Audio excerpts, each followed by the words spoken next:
வால்முனி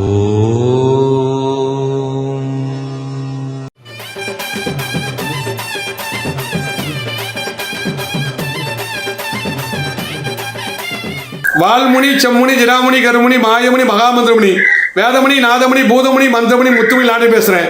ஐயா, நீங்கள் அன்புள்ள ஜாதகம், பாஷுள்ள ஜாதகம், இறக்கணும் ஜாதகம், மற்றவங்க உதவி செய்யக்கூடிய ஜாதகம். உங்கள் குடும்பத்தில் 5 பேர், கணவன் மனைவி, மொத்தம் 3 குழந்தைங்க, எல்லாம் 5 பேர்.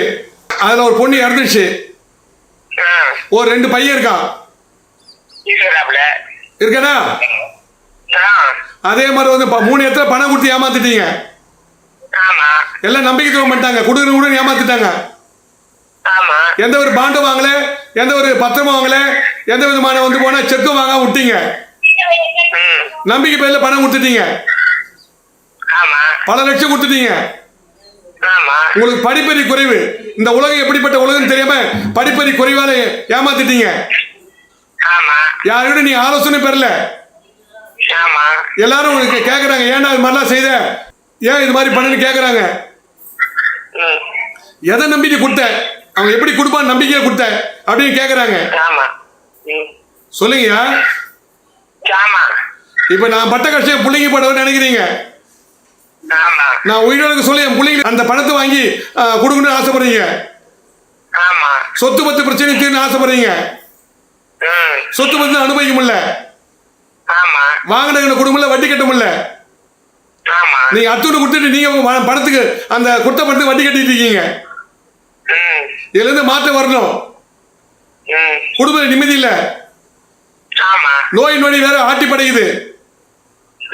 எங்கிட்ட ஜோசியை பார்த்து பரிகாரம் பண்ணி முன்னுக்கு வரணும் ஆசைப்பட்டீங்க, இதுல பார்க்க முடியல. இன்னைக்கு பார்க்கணும், நாளைக்கு பார்க்கணும் நினைக்கிறேன், வர முடியல. டிவி பார்த்தோன்னே இவர் வந்து சந்திச்சுன்னா அந்த பணம் போயிருக்காது அப்படின்னு இப்போ யோசனை பண்றீங்க. இது முன்கூட்டியே சொல்றாரு, பணம் போயிடுச்சு, 3 இடத்துல பணம் கொடுத்துட்டு சொல்றாரு. முன்னாடி இவர்கிட்ட வந்து இந்த பணத்தை கொடுத்துருக்க மாட்டோம், ஏமாந்துருக்க மாட்டோம்னு வருத்தப்படுறீங்க. இப்போ சொல்லுங்க. அதே நேரத்தில் ஒரு பொண்ணு இறந்து போச்சு. முன்னாடியே சொல்றாரு, நான் முன்னாடி விட்டு ஜோசி பார்த்து அந்த பொண்ணு இறந்துருக்காது, இப்ப வருத்தப்படுறீங்க. நான் சொல்றது உண்மையா பொய்யா? அதே மாதிரி நான் சொல்ற ஜோசி உண்மைன்னா செய்கின்ற பரிகாரம் உண்மை. கவலைப்படாதீங்க. எல்லாத்தையும் நம்பி நம்பி மோசம் போயிட்டீங்க.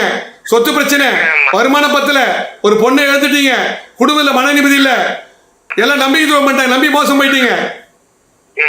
நிறைய பேர் அதான், நான் வரக்கூடிய ஆபத்து முன்கூட்டியே சொல்லிடுவேன், வரக்கூடிய பிரச்சனையை முன்கூட்டியே சொல்லிடுவேன். இந்த காலகட்டத்தில் இந்த பிரச்சனை வரும்னு சொல்லுவேன். இந்த காலகட்டத்தில் இந்த குடும்பத்தில் ஒரு உயிரிழப்பு ஏற்பட்டு சொல்லுவேன். இந்த காலகட்டத்தில் நீங்க பணம் கொடுத்து ஏமாத்துறீங்கன்னு சொல்லுவேன்.